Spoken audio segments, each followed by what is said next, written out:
جب میں 7 سال بعد لندن سے پاکستان آیا تو پیسوں کے سلسلے میں مجھے بینک جانا پڑا۔ وہاں کی برانچ مینیجر بہت ہی خوبصورت لڑکی تھی جس نے مجھے بہت اچھے طریقے سے ڈیل کیا۔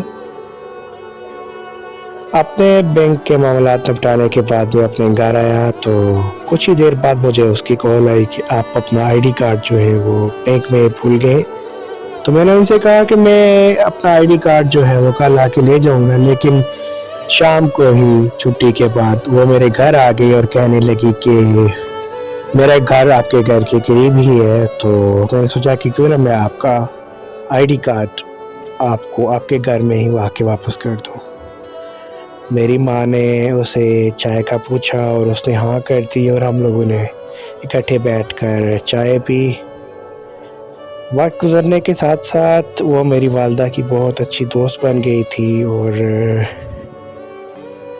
میری بھی اس کے ساتھ بہت اچھی دوستی ہو چکی تھی۔ ہم ہر شام اکٹھے بیٹھتے، چائے پیتے اور بہت سارا وقت جو ہے وہ ہم اکٹھے گزارتے۔ لیکن اچانک کچھ ٹائم بعد مجھے لندن واپس جانا پڑا، تو وہ میرے پاس آ گئی اور اس نے کہا کہ میں آپ سے بہت محبت کرتی ہوں اور اسی لیے میں آپ کے گھر آتی ہوں، تو پلیز آپ مجھے چھوڑ کر اتنی دور مت جائیں۔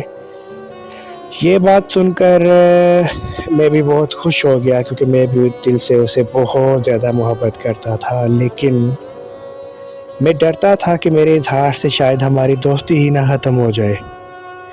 میں نے گلے لگا کر اسے جو ہے وہ اپنی محبت کا اظہار کیا۔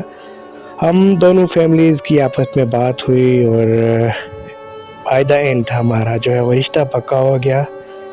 ہم لوگوں نے اپنی شادی کی شاپنگ اکٹھی کی، لیکن شاید قدرت کو کچھ اور ہی منظور تھا۔ کچھ عرصے بعد خبر ملی کہ اس کی بہن کا انتقال ہو گیا ہے، اور اس کی بہن کے انتقال کے بعد وہ بہت زیادہ پریشان دکھنے لگی۔ ایون وہ مجھ سے بات تک نہیں کیا کرتی تھی۔ لیکن اچانک ایک دن اس نے مجھے فون کیا اور کہا کہ آپ مجھے معاف کر دیجئے گا اگر ہو سکے تو، کیونکہ میں اپنے بہنوئی سے شادی کرنے جا رہی ہوں۔ وہ اس لیے کہ اگر میں نے اپنے بہنوئی سے شادی نہیں کی تو میری بہن کے بچے رول جائیں گے، تو خدا را مجھے معاف کر دیجئے گا۔